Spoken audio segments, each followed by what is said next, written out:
Tim White and an investigative team encounter a frightening entity. I can tell that you're losing your breath right now. Oh, man. That's weird. These women share a terrifying memory of alien abduction. Do angels exist? These children believe they were saved by spirits from beyond. Absolutely no way that we could have made without some kind of help. And in Colorado, a deadly mystery continues.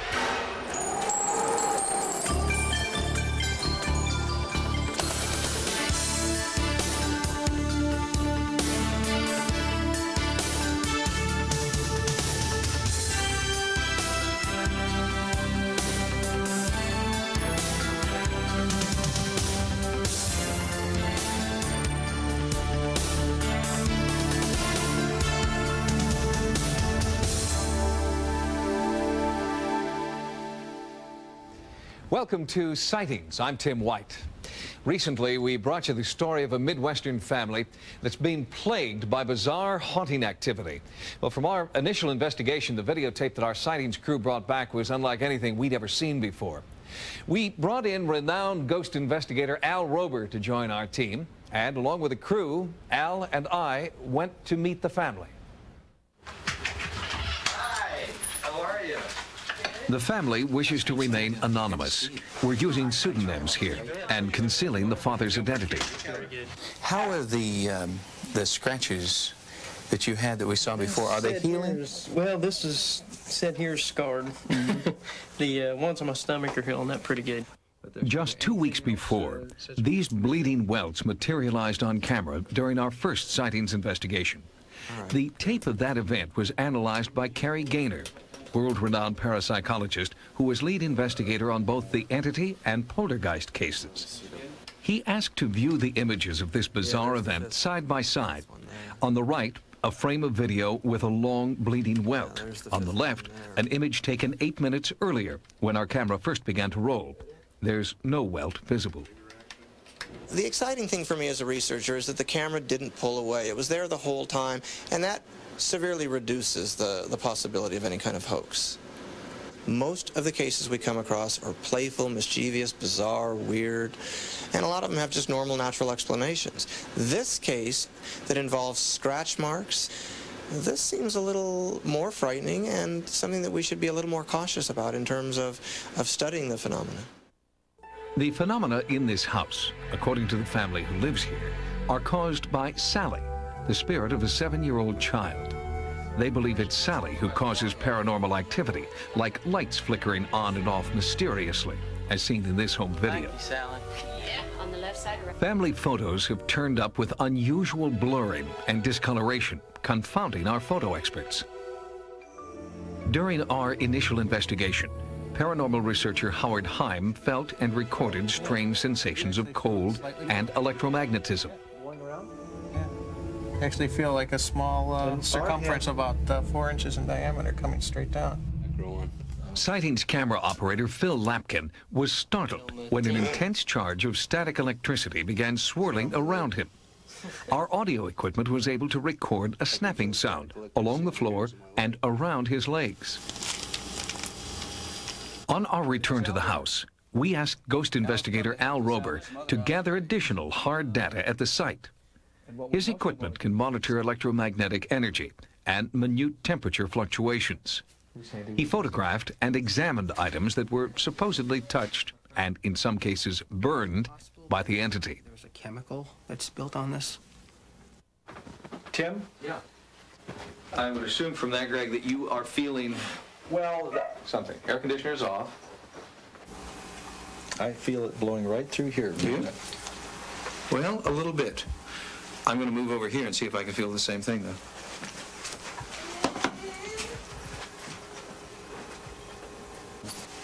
Yeah, now we're in front of a window and an air conditioner that's off. Right.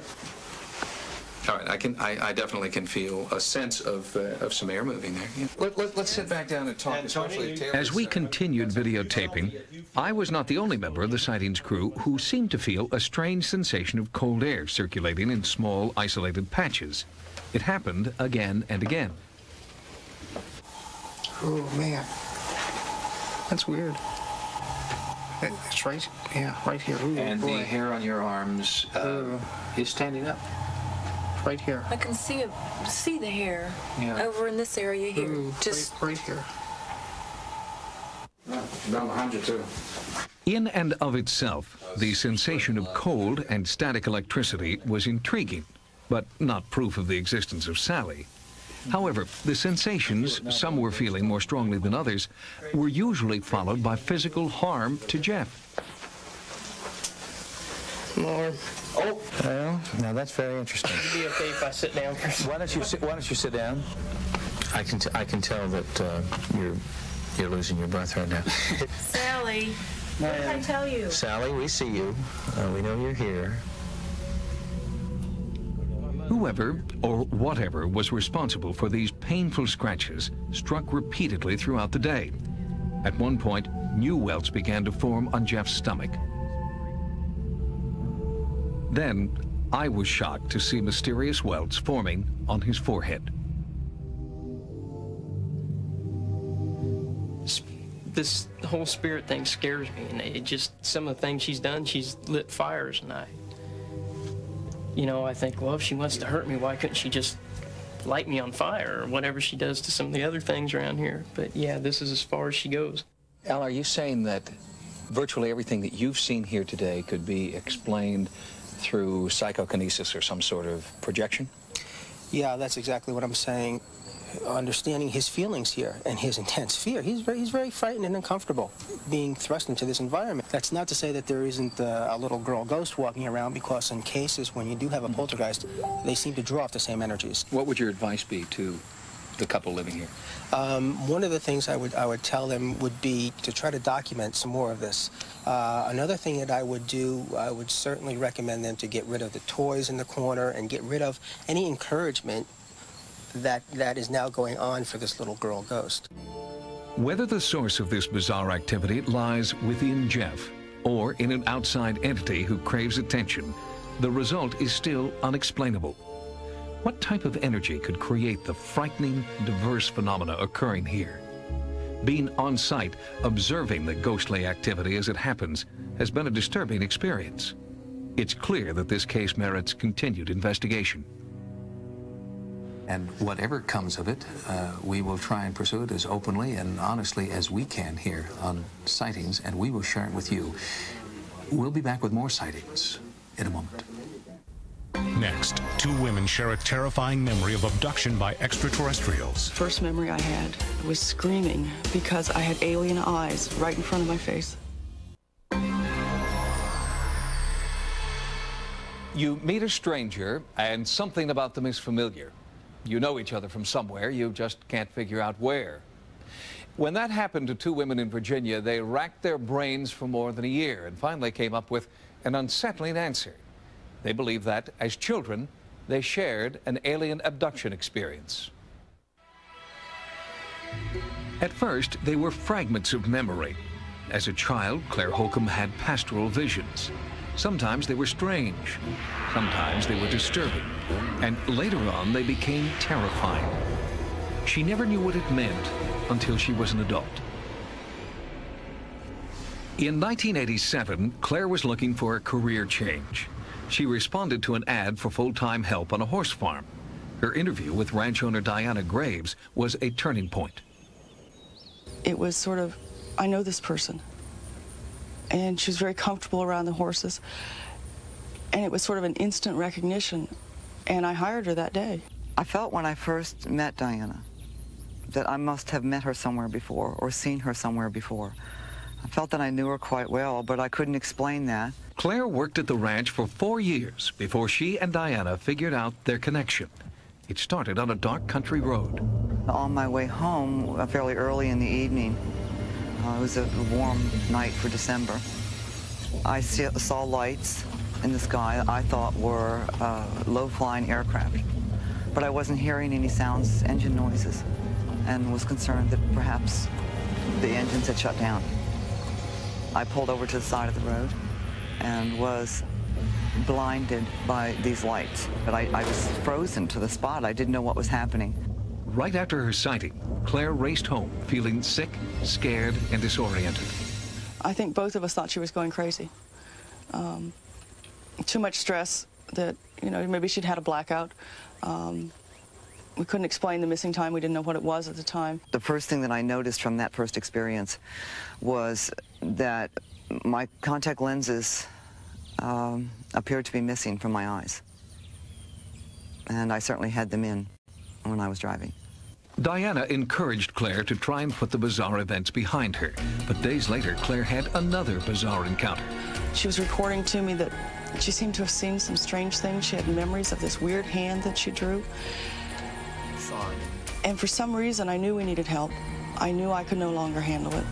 They got that help through the Fund for UFO Research, an organization that investigates extraterrestrial events and tries to separate fact from fantasy. They felt Claire was exhibiting signs of a classic abduction. And many of the things she said, while not completely unique, were disturbing things that I had read about before, and I had no reason to think that she was making the thing up or that it was being fabricated in any way. It was startling to us that anybody could possibly have experienced these things, and we've never heard about it. The abduction syndrome is essentially this pattern that you do get from collecting data from a large number of people, and it has all of these common features, the fundamental one being missing time. Then there are others, the markings, the very strange medical problems that they often develop. Along with Claire's health problems, Diana noticed that her employee was also seeing some health benefits. Claire's eyesight dramatically improved after her first abduction. Strangely, Diana's health started following the same course. My eyes had improved dramatically, and I could think of no other rational explanation why my eyesight was also improving, unless I too was being abducted. Diana wanted to know more and chose hypnotherapy as a way to retrieve her abduction memories. Her first session was traumatic. And sure enough, the first memory I had was screaming because I had alien eyes right in front of my face, and I couldn't get away from them. What are they doing to you? What are they doing to you? Doing something to my head. You're okay. The way the events occur, I'm very convinced that she has experienced something, and what seems to be happening seems to be really, truly happening to her. She has the marks on her body. Under hypnosis, Claire was also recalling vivid memories of torture, experimentation, and forced reproduction. We'd had some severe ice storms. It'd been bitter cold. As is often the case, I was abducted from my bedroom. I had a nightgown on with no shoes. Naturally, I didn't sleep in my shoes. And when I was brought back, they made a mistake, which they sometimes do. And instead of putting me back in the house, they left me outside. When I thought I was going to die, the aliens came back, picked me up, and put me back in the house, in my bedroom. But the next morning, all the skin on the bottom of my feet had been burned off from sticking to the ice. My conscious memory abductions are very fragmentary. I'll have a little bit of a memory of actually seeing a gray standing beside my bed at night, or being poked in the back. I'll have a memory of seeing either a blue or an orange light fill my room. The women could not escape the relentless fear that accompanied their abduction experiences. They sought help from world-renowned abduction expert Bud Hopkins. They were extremely impressive, articulate, obviously filled with a lot of emotion about their experiences. There was a lot of anger, a lot of fear, and I was just extremely impressed with them. While discussing and comparing their separate abduction memories, Claire and Diana made a dramatic discovery. We were both in a large room, and scenes were being projected, very disturbing scenes of devastation. We were told to watch it and to learn from it and to understand that these things were happening. We were, in fact, holding each other's hand. Well, the issue of shared abductions is something we should sort out here. Many, many, many people are abducted with other abductees. The women probed deeper into their past. Claire recalled a childhood abduction memory that she had shared with a little girl visiting from England. When I was about 12 years old and had been on a picnic with some friends from school, I moved off by myself to sit on a bench. For some reason, I saw a little girl coming toward me that I didn't at the time recognize, and she was wearing a blue uniform. She had some kind of an accent that I thought might be British. Without stopping to think or discuss why we were doing this, we both meandered away from the picnic area into the woods and were subsequently abducted from that clearing together. The girl she was describing sounded like me when I was about the same age. And when Claire described to me what this other little English girl was wearing, I then went to the closet and pulled out a jacket that exactly matched her description. She described to me how she used to dress going to school in England at that time, and I didn't know she'd attended school in England when she was 9 years old. I was that other child. We found a pattern that they had been abducted since childhood, separately, brought together, and made to interact as if the aliens were interested in human relationships and human friendships. I'm completely convinced that they have planned Claire and my meeting since they started, since we were such small children. I think it's amazing that we met again in this life, in this world. Although I can't explain it. Her coming to this farm 5 years ago was a coincidence. They arranged it, they planned it. I don't know why they planned it. I'm glad we met, but they planned it.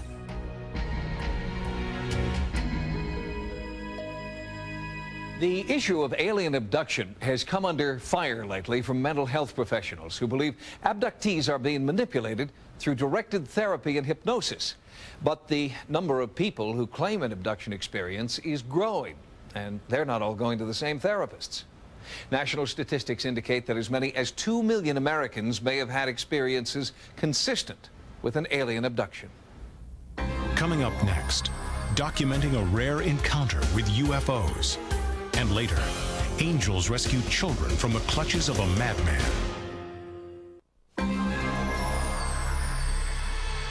The most recent Roper poll suggests that a staggering 96% of all Americans have heard or read about the existence of UFOs.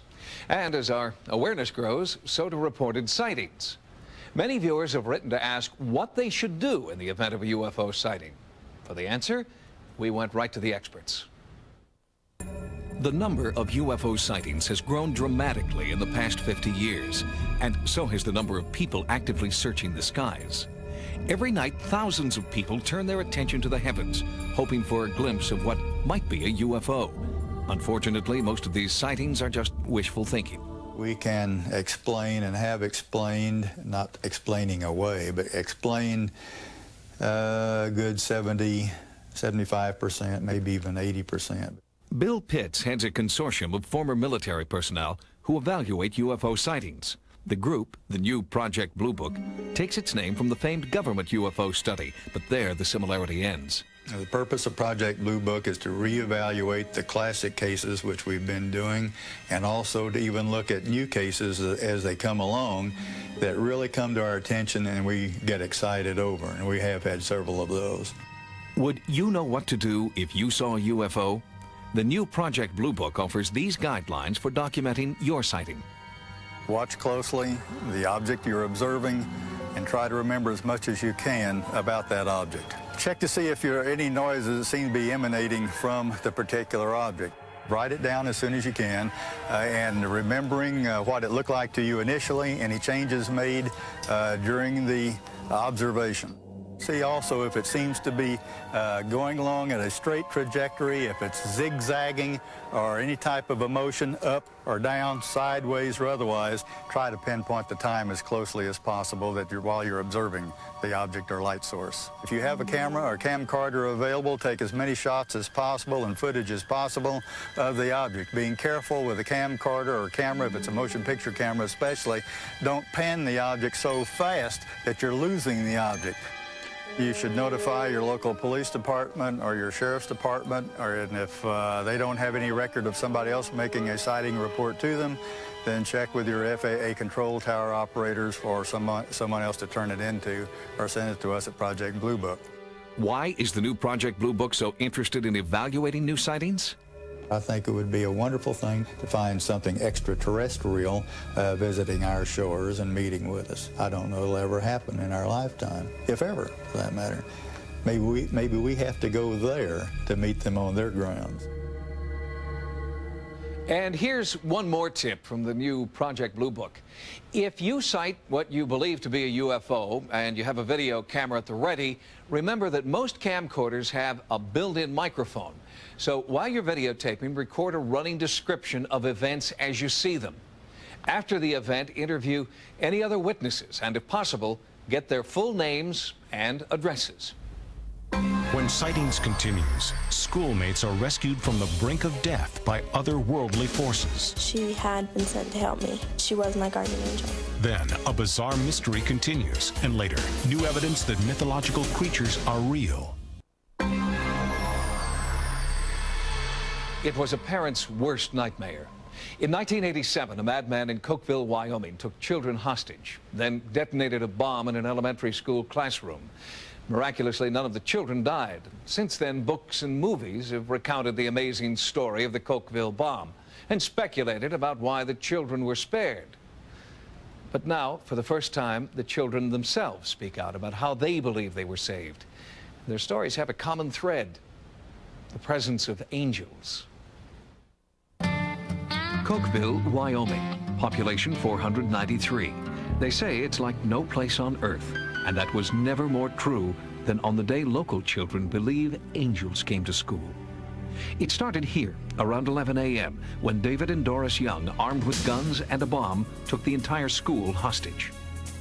I said to them, "Is there something I could do to help you, sir?" And he said, "Yes, ma'am, there certainly is. This is a revolution. Your school's being taken hostage. Consider yourself a hostage." If you'd looked in David Young's eyes, you knew it was no joke. I've never, ever looked in anyone's eyes that were so cold and so emotionless. I mean, there was like this big void. There was nothing there. David Young was a walking arsenal. In addition to automatic rifles, his body was wired to a bomb that could be detonated with a wave of his hand. He said the bomb was capable of blowing up the entire building. He said it will level this whole building and everyone in it. The hardest part of the whole thing was that I started out in this thing alone, and I couldn't warn anyone. With a gun to her back, Mrs. Cook was forced to lead David and Doris Young to the school's first-grade classroom. David Young made this his command center and forced all 153 teachers and students of the Cokeville Elementary School into the small room. He then demanded a $2 million ransom for each hostage. He said, "This is a revolution. I'm holding you hostage." And one of the girls in my class just went hysterical. Young gave each teacher a copy of a bizarre manifesto outlining his apocalyptic plan for the children of Cokeville. He said, "God equals infinity, infinity equals zero, therefore God does not exist." David Young was insane, incoherent, and unreasonable. He was a human bomb with a hair trigger. The ultimate plan was he was going to, after he got the money, blow the building, the children, the adults, himself and his wife, everything. He was going to blow it all up and take us to this place that he referred to as the Brave New World.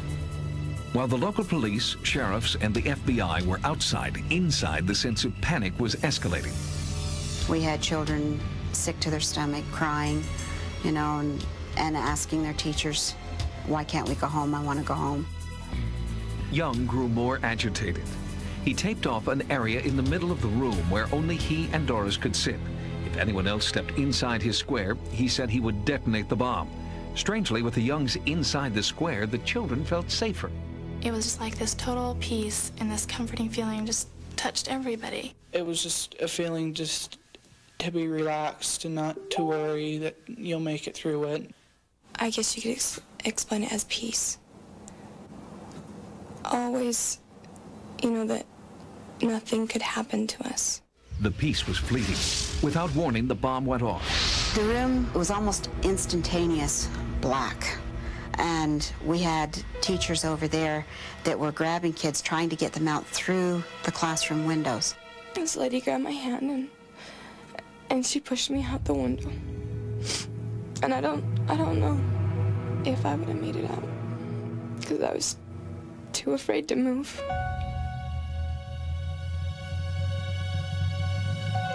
That was the most frightening experience. Not knowing how many left, if any, of my classmates. Miraculously, the only two people who died that day were David and Doris Young. Everyone outside the so-called Magic Square survived. And I heard Mr. Moore and a whole bunch of people would start yelling, you know, we're all here, we all counted, we're all here. And that's when everybody in the town just started yelling, you know, that everybody was there. And it was a great moment. Even though we were sad, kids were burned, kids were hurt, we were very happy we were all alive. And I could see my youngest daughter, Katie, sitting on the ground. I went to her and I embraced her, and she, at that point, stood and told me, Mommy, the angels saved us. In the chaos and everything that was happening, I think that maybe I didn't take her literally. Katie wasn't the only child who talked about angels in the classroom. As the town struggled to recover from their shared trauma, other children began quietly admitting that they'd been helped by angels too. I just kind of looked up and I saw this woman, and she told me that to listen to my brother and everything would be okay. And I looked up again and she wasn't there anymore. And then my brother came over and he told me to stay by the window and everything would be okay. And he walked back across the room, and that's when the bomb went off. A few weeks later, Katie saw the face of her angel again. She gazed out at Katie from her mother's locket. My mother had passed away when I was 15.5 years old. And I had very few pictures of her. As soon as I opened the locket, she became so excited, and she looked at this woman in this locket and said, that's who she is. That's the woman that helped me. She described this woman down to her hair, where she was standing in the room, everything about this woman, as if she had known her all her life. The woman in the locket was Katie's maternal grandmother, whom the child had never seen. She'd been dead for more than 13 years. When I saw the photo, they told me that she died, and I came to the realization that she had been sent to help me, and that she was my guardian angel. In the days that followed, trauma counselors heard from many children who had seen their own guardian angel, but not every parent believed what their children were telling them. I did not want my own son, flesh and blood, going around saying that he saw an angel. Ron Hartley had 4 children inside Cokeville Elementary when the bomb went off, but he was also the police detective in charge of the investigation. When his own son, Nathan, insisted that he had seen an angel, Hartley tried to be a cop first and a dad second. I just interviewed and interrogated my son. He said that he was sitting there, and all of a sudden these angels came down through the ceiling, and one of them came up to him and just basically said, Nathan, I'm your great-grandmother, and what David and Doris are doing is wrong. And that the bomb's going to go off. And I says, what was her name, Nathan? And he says, I think it was Grandma Meister. Well, I thought I had something there because that I could use to straighten him out, because his grandmother Meister was still alive. So I resorted back to another cop technique, which is bring out the mug shots. We was thumbing through it, and all of a sudden there's a picture of both his grandmothers sitting there. And he just immediately put his little hand on the page so I couldn't turn it. He says, that's her. He says, that's my guardian angel. He pointed to my Grandma Elliott, who was sitting right next to Grandma Meister. I says, Nathan, I says, why didn't you tell us this before? And he just looked at me and he says, Dad, you wouldn't believe me. Whether or not there were angels in the room that day, some unseen force was at work, investigators at the scene reported that the bomb was fully functional and should have been lethal. Should have been 160 people dead. Bomb technician Richard Haskell says the bomb should have been much more destructive. From where this window is down here to the north, everything on this side should have been gone. This wall should have been just literally laying down on the grass. All the bricks and everything, it shouldn't even have been here. It should have been gone. In the aftermath, police videotaped the bombed-out classroom. An image is clearly visible on the southeast wall. Another photo of the area captures what looks like the silhouette of an angelic figure. The children say this is where one of the angels stood. That was a sign showing us, you know, that yes, this was a miracle. Be grateful. I think there probably were angels in the room when the bomb went off. And so, like, the image was just impacted on the wall. There was an angel for everybody watching over him that day. There's absolutely no way that we could have made it through that without some kind of help. Angels are fast becoming the latest pop culture icon, but you won't find angel t-shirts and coffee mugs for sale in Cokeville. For the people of Cokeville, including children, parents, even the police, their angelic encounter has been a profound experience that's deeply personal and can never be trivialized. Next, are these bizarre deaths the result of alien experimentation or biotech warfare? I'm still scared as to what can happen in the future.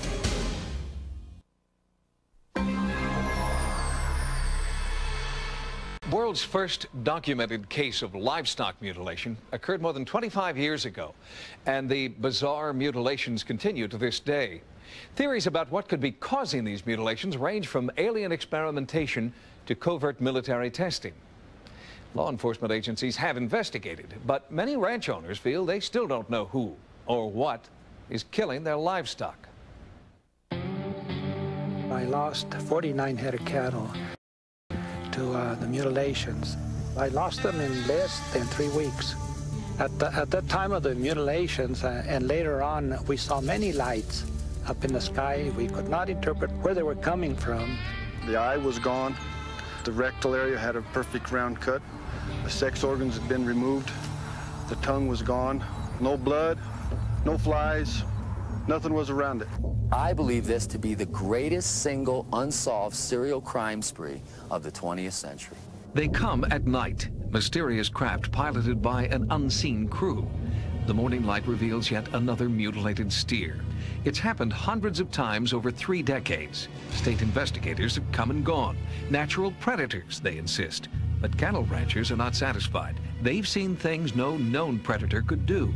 Field researcher Chris O'Brien has gained their trust. This animal is obviously a roadkill, but any report of a downed animal in the area I'd like to check out because of the ongoing problem that we have with the mutilations. In September of 1967, the first documented animal mutilation occurred in this field and drew worldwide attention. Researchers came from far and wide to investigate. 30 years later, interest has waned, but local ranchers are still forced to cope with dead animals. The night before, I saw the cow alive, and she had a calf with her, and they looked healthy to me, and by next morning, real early in the morning, she was mutilated. Eli Hornick has been running cattle in northern New Mexico for more than 40 years. His cattle have been the most recent victims of the mutilation mystery. Last 2 years, we've lost 10 head of cattle and 1 cow. And you know, you're talking about quite a bit of money. Something that's doesn't mess with it, or something doesn't disturb it. The birds, coyotes, they'll just leave it alone. Hornick's cattle showed the classic signs of mutilation: precise incisions, a conspicuous lack of blood, and no physical evidence of a predator, man or animal, at the crime scene. There's never any tracks, never any blood.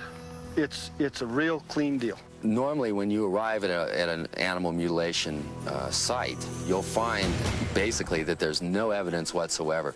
There's no blood at all. There's no tracks, no cigarette butts. All the evidence indicates that the animals are being dropped from the air. So it seems to most researchers that the animals are being taken somewhere else, being experimented on, and then being dropped back where they were found. Livestock Inspector Jerry Valerio has investigated the mutilations, and they fit the pattern he's seen in dozens of other cases.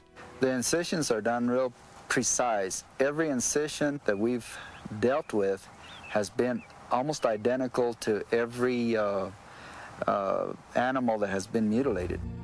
Most of these cattle mutilations features perfectly circular cuts that have indication of high heat that has been used to make the cuts. Despite the consistent pattern of bloodless surgical incisions, state and federal authorities insist predators like coyotes and foxes are responsible. For them, case closed. I've seen a lot of animals that have been torn up by coyotes and other predators, birds mostly. And these incisions were just like a doctor would do in a hospital. When you see an animal of this nature that's been mutilated, it's clean, no blood, it's not done by predators. Dr. John Altshuler is a pathologist who studied tissue samples from hundreds of cattle mutilations over the past 5 years. A predator, even with the accuracy of gnawing and biting, would have jagged borders. The fact that the tissue at the incisional areas is very firm and very hard and looks burned. And the microscopic evidence clearly indicates that heat has been applied, and predators, to my knowledge, cannot do that. What could create these burnt-edged incisions is a highly sophisticated